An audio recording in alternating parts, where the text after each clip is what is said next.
हमारी आज की कहानी है सोनू और उसकी पत्नी रेनू की। रेनू कुछ साल पहले ही शादी कर कर उस घर में आई थी, जो कि उसकी एक ननद थी और एक सास थी, जो उसके हाथ धोकर पीछे पड़ी हुई थी। उसे न तो ठीक से खाने देती थी, न पीने देती थी, न ढंग से आराम करने देती थी। आखिरकार वह उससे क्या चाहती थी और क्यों उसे बार बार तंग कर रही थी। ज़्यादा देर न करते हुए रोज की एक ही रिक्वेस्ट आप लोगों से है कि आप लोग मेरे चैनल को सब्सक्राइब करें, बेल नोटिफिकेशन को ऑन करें, ताकि मेरी हर वीडियो जल्द से जल्द आप लोगों तक पहुंच पाए। रेनू के साथ क्या हुआ था। सोनू और रेनू अपनी लाइफ हंसी खुशी बिता रहे थे। कुछ दिन तो सास भी बहुत अच्छी तरह से पेश आई, लेकिन कुछ दिन बीत जाने के बाद सास उसे ताने मारने लगी। कहती बखत उठती नहीं है, महारानी सोती रहती है, महारानी को कुछ काम नहीं है, पिताजी है जो चाय की इंतजार में अखबार पढ़ रहे हैं। यह बात कहते हुए वह उसे बहुत ज्यादा सुना देती है, जिसपे लड़का कहता है कोई बात नहीं पापा, अगर थोड़ी देर बाद चाय पी लेंगे तो क्या हो जाएगा। यह बात कहकर लड़का अपनी माँ को समझाने लगता है। तभी माँ कहती है बस बस 3 महीने आए हुए हैं महारानी को, पता नहीं कौन सा जादू कर रखा है, तू तो जोरू का गुलाम ही हो गया है। तभी लड़की बोलती है माताजी गुस्सा मत कीजिए, चलिए मैं अभी चाय बना देती हूँ। वो मैं कुछ काम कर रही थी तो इसीलिए मैं रात को देर से सोई, तो सुबह आँख खुलने में देर हो गई। तभी उसके पति सोनू बोलते हैं माँ, आप अपनी बेटी से क्यों नहीं कहते, वह भी तो कभी भी टाइम से नहीं उठती। उसके 10 बजे का तो कॉलेज होता है, लेकिन वह उठती 9 बजे है, फिर वह लेट हो जाती है, फिर उसे छोड़ने उसके कॉलेज पहुंचो।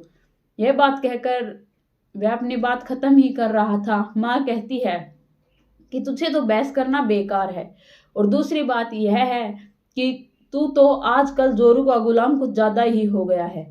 यह बात कहकर माँ वहां से गुस्सा होकर चली जाती है। लड़का अपने ऑफिस के लिए तैयार होने लग जाता है। दूसरी तरफ माँ अपनी बेटी के पास जाती है, उसके पास बैठकर उसके बालों को सहलाते हुए कहती है बेटा जल्दी से उठ जा, तेरे कॉलेज का टाइम हो रहा है। लड़की उठती है, टाइम देखती है और कहती है ओ माँ, मैं आज फिर से लेट हो गई हूँ, आज फिर से मेरा पहला राहुल सर का लेक्चर मिस हो जाएगा। यह बात कहती है और फिर बोलती है माँ, मैंने अलार्म तो भरी थी लेकिन पता नहीं क्यों नहीं बजी। तभी उसके पिताजी वहां पर आते हैं और कहते हैं बेटा अलार्म तो बजी थी, लगता है तुम्हारी आंख नहीं खुली। यह बात कहकर पिताजी हंसने लगते हैं और कहते हैं बेटा अब तुम थोड़ा जल्दी उठा करो, रोज रोज कॉलेज में लेट होना अच्छा नहीं लगता।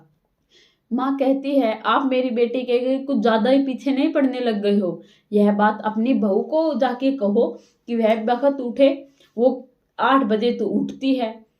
यह बात है। इतनी ही देर में रेनू चाय लेकर आ जाती है और वह कहती है लो पिताजी चाय ले लो।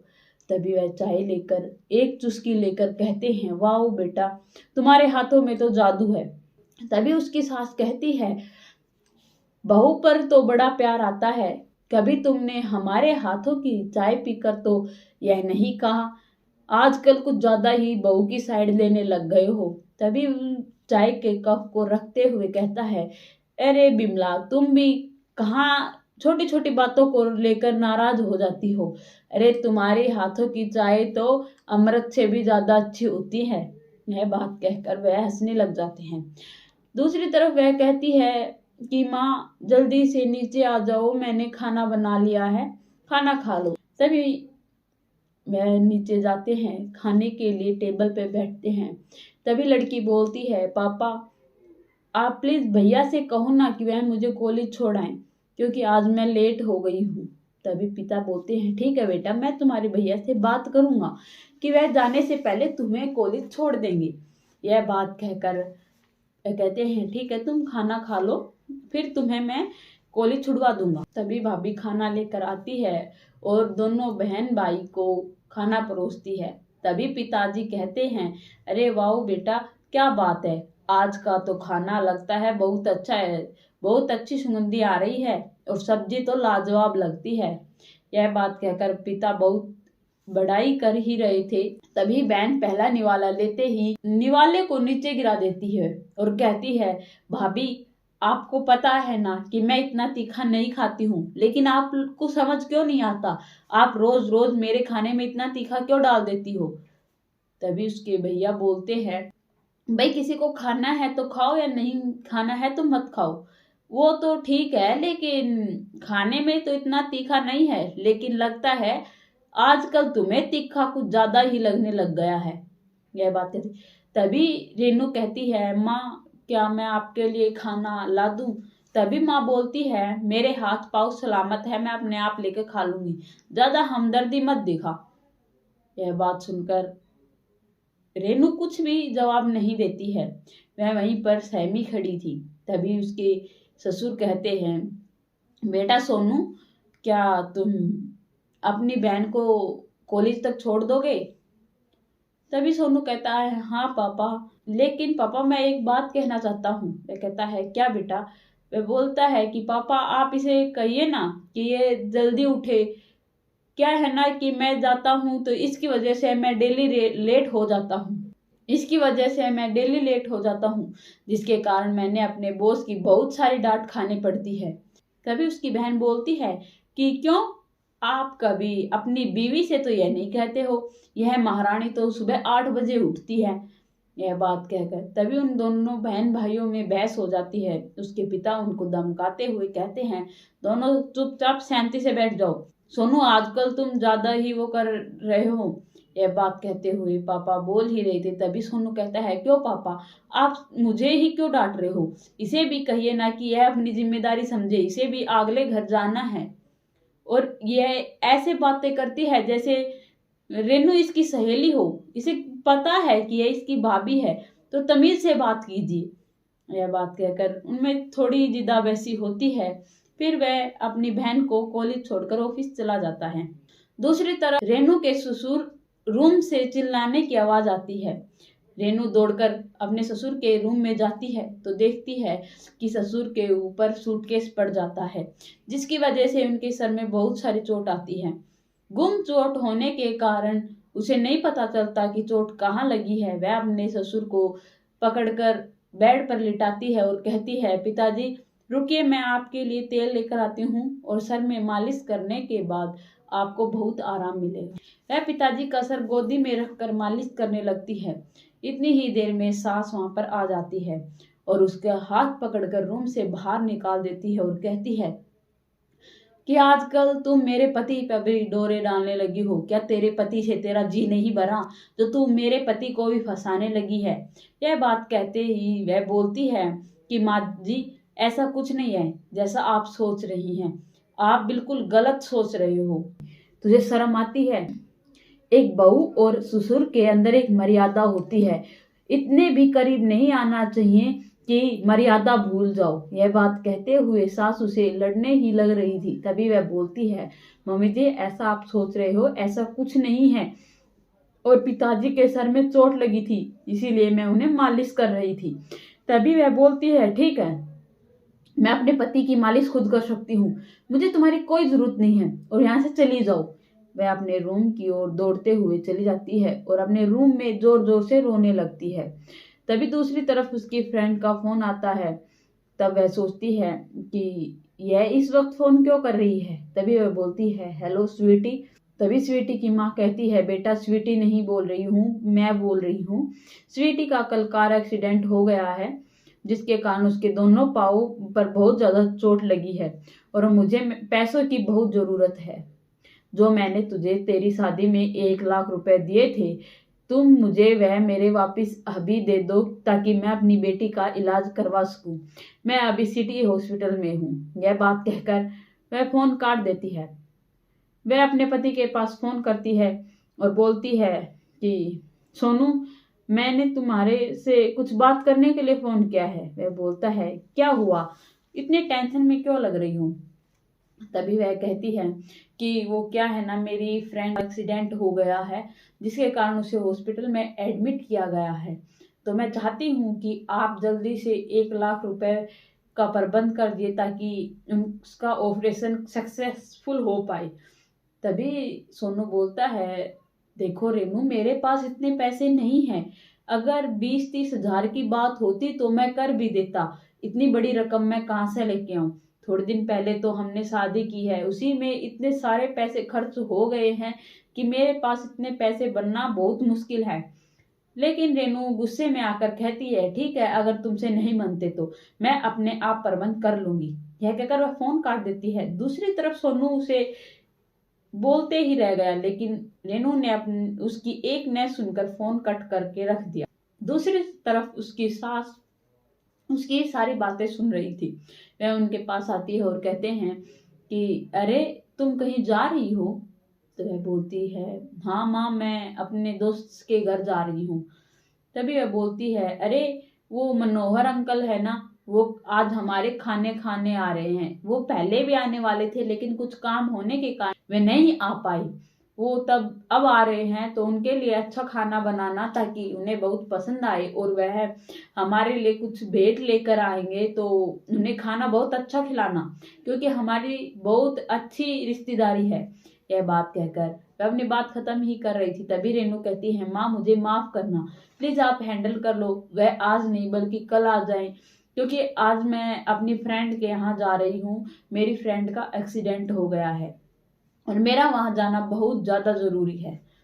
यह बात कहते हुए वह वहां से चली जाती है। वह पीछे से आवाज लगाती रह जाती है, लेकिन रेनू अपनी सास की एक नहीं सुनती। वह तब तैयार होकर जाने ही लग रही थी। उसके ससुर हॉल में बैठे थे जो अखबार पढ़ रहे थे। वह अपने ससुर से कहती है, ठीक है पिताजी, मैं अपनी फ्रेंड से मिलने जा रही हूँ हॉस्पिटल के अंदर, मैं जल्द ही आ जाऊंगी। आशीर्वाद लेकर वह वहां से चली जाती है। वह वहां से जाती है, तब उसकी सास पीछे से कहती है, देखो तो सारी बहू के ढंग डोर अच्छे नहीं लग रहे हैं। कोई भला अस्पताल में इतना सिंगर कर जाता है क्या? विजय कहता है, तुम्हारा दिमाग ज्यादा ही खराब हो रहा है। आजकल तुम्हारे दिमाग में कुछ ज्यादा ही गंदे विचार आ रहे हैं। हमारी बहू ऐसी नहीं है, तुम कुछ ज्यादा ही बहू की तरफदारी करते हो। तभी विजय बोलता है, मैं बहू की तरफदारी नहीं कर रहा हूँ, बल्कि मैं तुम्हें समझा रहा हूँ, क्योंकि तुम अपनी बेटी के कपड़े नहीं देख पा रही हो। वह इतने छोटे कपड़े पहनकर कॉलेज में जाती है, उस पर कैसा असर पड़ेगा? बल्कि तुम तो अपनी बेटी को तो इतनी छूट दे रही हो और बहू के हाथ धोकर पीछे पड़ी हुई हो। तभी उसकी सास बोलती है, तुमसे तो कोई बात करना ही बेकार है, मैंने तुमसे कोई बात नहीं करनी। तभी वे बोलती है, अच्छा ठीक है, मत करो। वह अपने रूम में चली जाती है। थोड़ी देर बाद सास चिल्लाती है, तो उसकी बेटी और उसके पति दौड़कर उसके पास जाते हैं। वह किचन में खाना बना रही थी, जिसके कारण उसके हाथ पर तेल गिर जाता है और उसके हाथ पर कुछ जले हुए निशान हो जाते हैं। बेटी माँ को मेडिसिन देते हुए कहती है, माँ आपको क्या जरूरत थी खाना बनाने की? भाभी कहाँ गई? तभी वह कहती है, अरे भाभी अगर होती तो मेरे को खाना बनाने की जरूरत ही क्या होती? वह महारानी तो तब भी कोई घर पर मेहमान आने वाला होता है, भी बहाना बनाकर घर से फरार हो जाती है। यह बात उसकी ननद बोलते ही उसके भैया इतनी देर में ही आ जाते हैं और वे कहते हैं, अरे माँ आपको क्या हुआ? तभी उसके पिताजी उसे कहते हैं, अरे बेटा ऐसा कुछ नहीं हुआ, थोड़ा सा खाना बना रही थी और हाथ जल गया, हो जाएगा थोड़े दिन में ठीक। तभी सोनू कहता है, माँ रेनू कहाँ गई? वह बना देती। तभी वह माँ बेटी बोलती हैं कि मैडम जी यहाँ रुके तब ना, वह तो पता नहीं कहाँ कहाँ मुंह मारती फिरती रहती है। यह बात सुनकर वह बोलता है, कहाँ गई है माँ? तभी वह बोलते हैं कि किसी फ्रेंड का एक्सीडेंट हो गया है, वह उससे मिलने गई है। तभी बोलते हैं, उसके तो रोज के बहाने हो गए हैं, अगर कोई डिनर पर आ जाता है तो वह किसी ना किसी बहाने से यहाँ से चली जाती है। यह बात कह ही रहे थे, तभी उसके ससुर बोलते हैं कि बहू मुझे बताकर गई है। दूसरी तरफ वह कहते हैं कि आपकी बहू तो आपको सब कुछ बता के ही जाती है और आप कुछ ज्यादा ही तरफदारी करते हो। तभी सोनू कहता है, माँ पापा गलत नहीं कह रहे हैं, उसने मुझे भी बताया था कि उसकी फ्रेंड का एक्सीडेंट हो गया है, वह वहां पर जाएगी। यह बात तो यहीं पर ही खत्म हो जाती है, लेकिन माँ बेटी कुछ और प्लान बना रही थी, जिनके बारे में रेनू और सोनू और उसके ससुर जी बिल्कुल अनजान थे। वह दूसरे ही दिन उसके रूम में जाते हैं और कहती हैं कि मेरा 9 लक्खा हार हो गया है, लगता है तेरी पत्नी ने ही चुराया है। वह उसके सारे कपड़े निकालकर अलमारी से बाहर फेंक देती है। वह कहती है, माँ मैंने कोई हार नहीं लिया है। दूसरी तरफ उसका बेटा भी यही कहता है, लेकिन माँ कहती है, तो फिर हार गया कहाँ? मुझे पता है, यही सभी के रूम में जाती है और इसी ने ही मेरा हार निकाल कर अपने पास रखा है। यह चोरी करने लगी है। यह झूठी तो थी, लगता है इसके घर वालों ने इसे अच्छे लक्षण नहीं दिए। यह बात कहकर वह उसके अलमारी से हार निकालती है और सभी के सामने लाती है और कहती है, तो यह कहाँ कहाँ से आ गया? क्या हार के पाँव हो गए जो इसकी अलमारी में अपने आप आ गया? दूसरी तरफ रेनू कहती है, माँ मैंने यह हार नहीं लिया, यह मुझे नहीं पता यहाँ कैसे आया है।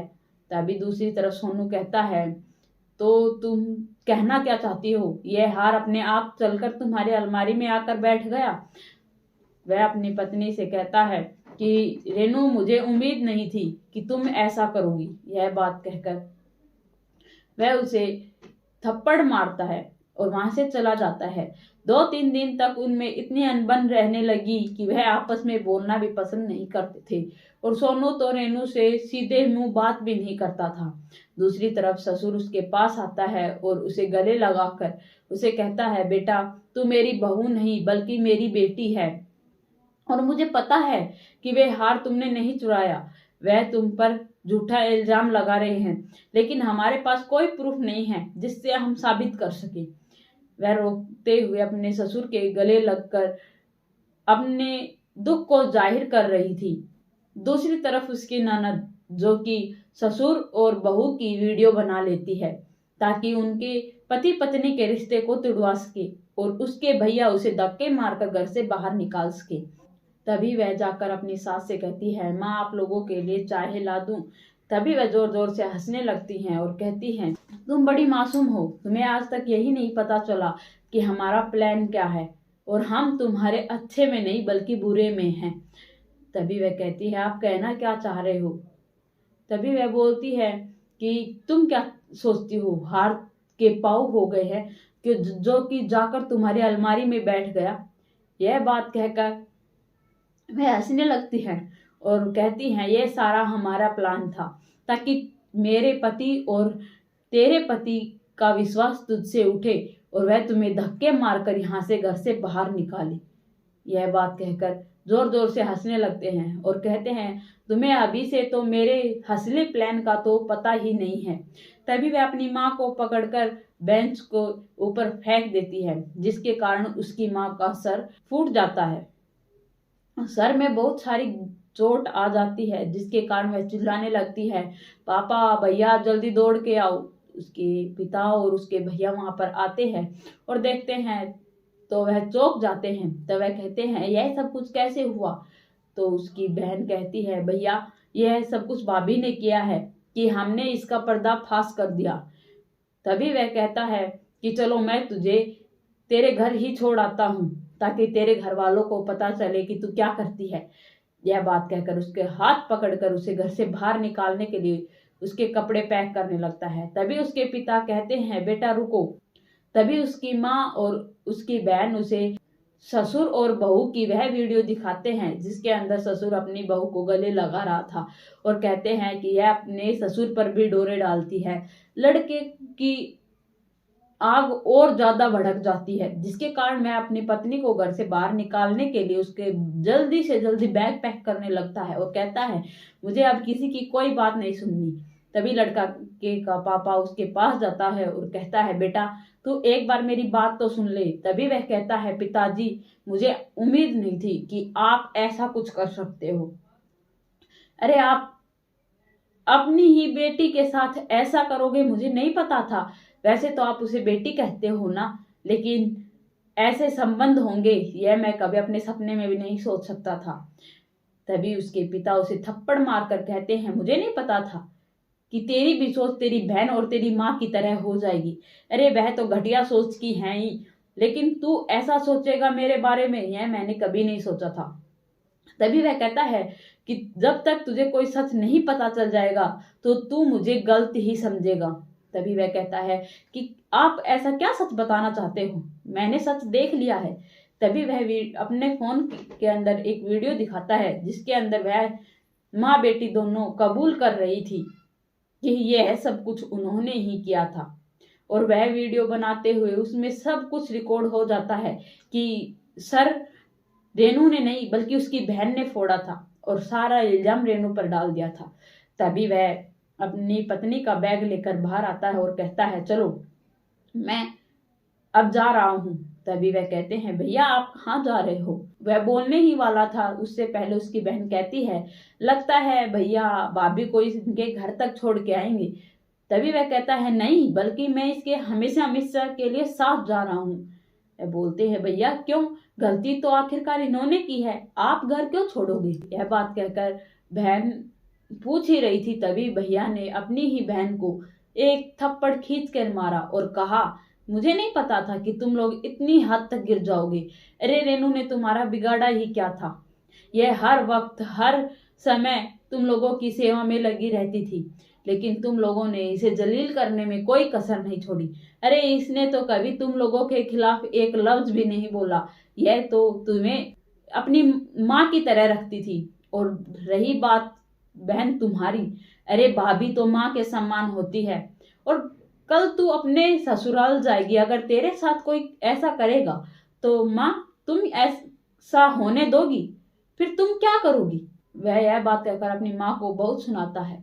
माँ को इस बात का बहुत अफसोस था कि उसने बहुत बड़ी गलती की है, लेकिन वह अपनी माँ की और उसकी बहन की बात नहीं मानते हैं और वह हमेशा हमेशा के लिए घर छोड़कर चले जाते हैं। माँ बेटी को बहुत पछतावा हुआ, लेकिन अब उस पछतावे का कोई फायदा नहीं, वह उस घर को हमेशा हमेशा के लिए छोड़कर चले गए।